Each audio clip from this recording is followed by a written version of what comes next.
Camille Martin with Love to Lose, where I teach you how to love your life and lose the weight. In today's video, I want to talk about something that most of us don't connect with our bodies or our inability to lose weight or change the way our bodies look, and that is women's tendency to be people pleasers. And this is a topic near and dear to my heart because I am hopefully now a reformed people pleaser. And in today's video, I want to tell you a recent story from my own life that hopefully has spelled death to my inner people pleaser. And I want to talk about how exactly it is connected to our bodies and weight loss. And I want to tell you how you can take steps to change it in your own life. So as you may have noticed, I have recently moved into a new home. My beautiful townhome with a beautiful kitchen like I always wanted. And I'm so grateful and so excited to be here. But one of the main reasons I bought this townhouse is because it had a backyard. And most townhomes do not have backyards. I wanted my precious dogs, who I just adore, to be able to have a yard that was fenced in so that they could run and have fun and jump and play. So I looked for a house for a very long time and I couldn't find one in my price range that I loved that had a fenced in yard. So when my real estate agent found this townhome that had a yard, the very first question I asked was, can I build a fence? And the answer was yes, there's no HOA. So I was so excited that I could build a fence. Well, at the closing, I found out from the previous owner that one of my neighbors on the other side of me was not exactly happy that I was going to build a fence. So after I moved in, I did what any good Southern girl would do. I got his phone number and I texted him. And I asked him if he wanted to meet me out back in the big backyard that was sort of a shared space between 3 units, mine being in the middle. So we went out back on our designated day, and I was just so, overly friendly, telling him how excited I was to live here, how happy I was to meet him, because I knew he didn't want me to build the fence. So I went overboard, trying to be nice. And the very first thing he said to me was, I was a little taken aback that you were going to build a fence the very first week you moved in. Great. So that's how that was going to go. So I doubled down on my people pleasing and I explained to him, in gross detail exactly why I wanted this townhouse, exactly why I bought it. The fact that I had looked and looked and looked and couldn't find a house that had a fenced-in yard that was the one that we really wanted. So I completely had diarrhea of the mouth and was just babbling like an idiot. And the whole time he sat there and stared at me like I was crazy, because I probably sounded like I was. But then instead of participating in the design of the fence, which was my original goal in including him in this, he helpfully provided me all kinds of suggestions. Had I thought about an electric fence? Couldn't I just walk my dogs around the block like the other people did? Well, so it was not going well. And then finally, after about 10 minutes of my nonsensical babbling, he finally admitted, it is your yard, it's your house, it's your property. You can do whatever you want. So I tucked my tail and ran inside, feeling like a complete fool that I had just let this 6'2" man basically shout me down and make me feel like a total idiot. Unfortunately, the fence parts were back ordered, so it was going to take about 6 weeks for them to arrive and the fence to be installed. In the meantime, my neighbor and I developed sort of a, decently friendly rapport, which was great. But I didn't bring the fence up again. I didn't even think to mention it. But I also didn't tell him that the parts were back ordered and that it was going to be another 6 weeks before the fence was actually installed. So on the day of the installation, I realized, oh my gosh, you know what? I didn't let him know that today was the day. So I thought I would be super helpful and such a great neighbor and text him and just let him know. As soon as I did, I got this text in response. I was hoping you had changed your mind. Really? No, I hadn't changed my mind. And by the way, you don't need to keep letting me know that you're not excited about the fence. I got it. I already know that. So, of course, my people-pleasing self texted back and said, no, sorry, I didn't change my mind. And I even put in a couple of sad-faced emojis just to let him know that I really was sorry and I felt really bad. Then, in succession, rapidly, I got 3 texts. Make sure that the fence builders go on the other side of the property and don't walk through my yard. Make sure that you have a good idea of the property line. Make sure that they don't cut the sprinkler systems when they're installing the fence. My blood was boiling. How about make sure you don't talk to me like that? But of course, rather than firing back a really rude text, I let him know that yes, I was very clear on the property line. In fact, I had instructed the fence builders to build the fence on the inside of my property over the property line in order not to disturb some trees that he and the other neighbor had built. So I was actually giving up 2 whole feet of my property in favor of him just so that I didn't mess up the trees that he had planted. But here's a critical piece of the story. So the fence, I had them build it inside on my side of the property to avoid the trees. They were supposed to go down past the trees, turn, and then turn again so that the fence continued being built on the actual property line. But no sooner had I unloaded my dishwasher than turned around and they had completely installed that side of the fence directly down just past the trees where they were supposed to start but not finish. So the fence was built inside of my property line all the way down so that it looked totally crazy.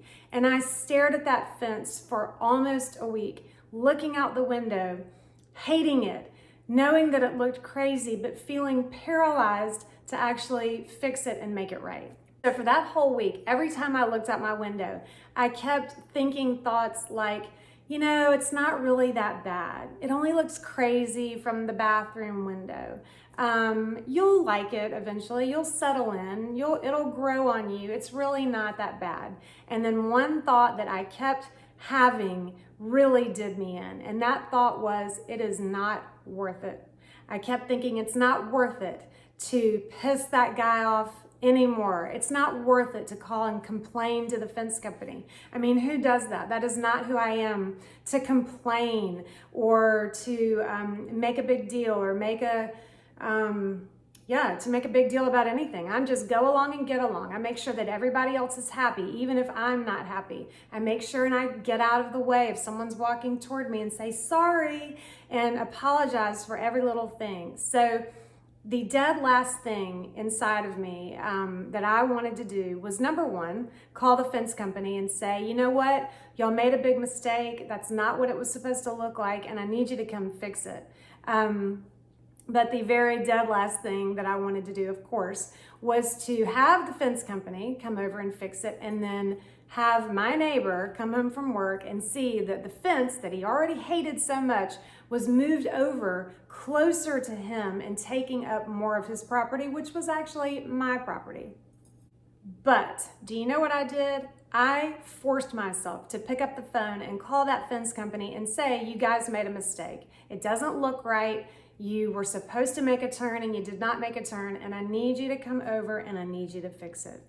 And we made an appointment for them to come and do just that. I was so proud of myself. But then, of course, on the day of the repair, I had to sweat it out, praying that the fence people did not show up before this guy left to go to work. And fortunately, they didn't. So he left, the fence people showed up, and they were gonna fix the fence. However, before they actually got there, I had to go out into my backyard and I had to mark clearly the area where they were supposed to move the fence posts over. So I stood at the back of my property, eyeballing the property line, I mean, down to the centimeter. And I had a bunch of butter knives in my hand that I was gonna stick in the ground and line up. So I started doing that. I started lining up the knives and going to the back of the yard and looking and saying, you know, no, it needs to go this way. So I must have moved those knives over to the left, over to the right, just a little bit here, just a little bit there. And you know what happened? Finally, that rage that had been building from me being such a people pleaser finally boiled over. And I literally took those knives and I stabbed them into the ground. If anyone had seen me and was watching me, I must have looked like a crazy person, but I stabbed each one of those knives into the ground.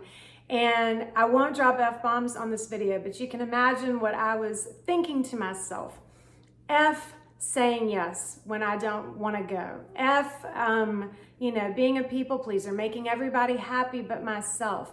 I'm not gonna put on makeup to walk my dog anymore. I'm not gonna say sorry if I don't really mean it. So all of these things were boiling over in me because I had literally just had enough.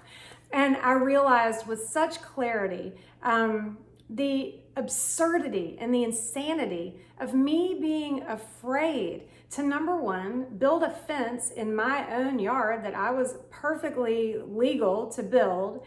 Number two, that I would spend so much energy and so much, waste so much of my time and emotional energy worrying about what other people thought about my fence. It's one thing to be a good neighbor, but I went so far overboard that I literally almost gave myself a panic attack through this whole thing. So the rage boiled over. I stabbed the knives into the ground and I really just said, fuck this. I'm not doing this anymore. And it felt so good. I said I wasn't gonna drop an F-bomb and I did. Sorry, not sorry.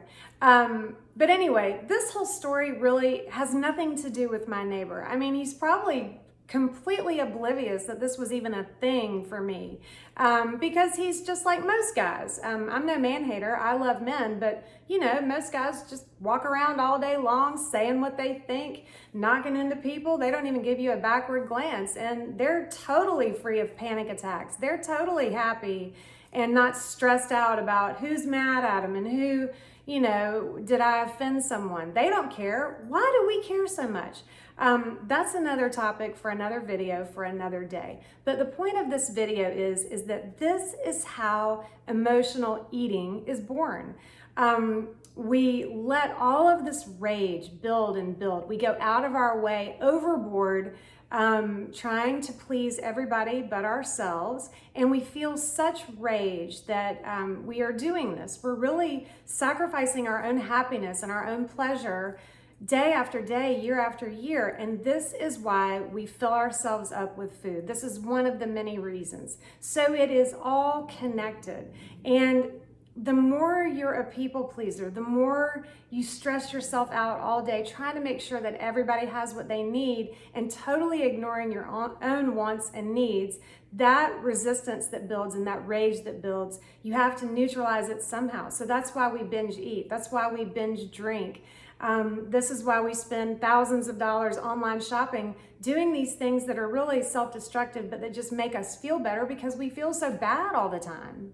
So my weight loss tip for you today is to be fully and completely your authentic self, your powerful, beautiful, authentic self. And if maybe you and I practice being our authentic selves, then we won't need to shove ourselves full of food and we won't need to go on diet after diet. If we practice being fully ourselves, maybe we'll start looking like our best selves. And when we are looking and feeling like our best selves, we will be out in the world setting and achieving all of these big goals, so full of excitement and enthusiasm that maybe we won't care what we look like so much. Start taking up space. Start saying what you think, even if it inconveniences somebody else or they don't like it. Start fully expressing your inner power, and then your body will start to adjust to match. I hope you liked this video. It was a long one and it was a very personal one, and I hope my neighbor doesn't watch it, but actually maybe he should watch it. If you enjoyed the video, I would be grateful if you would forward it to someone, maybe one of your people-pleasing friends who needs to hear the message. That would be much appreciated, and hopefully we can all spread the word so we can stop this people-pleasing disease to continue any longer. Make sure you also head to my website at CamilleMartinRD.com and sign up for my weekly newsletter if you haven't already. And I hope you have a fabulous, wonderful week, and I will see you here next time on Love to Lose.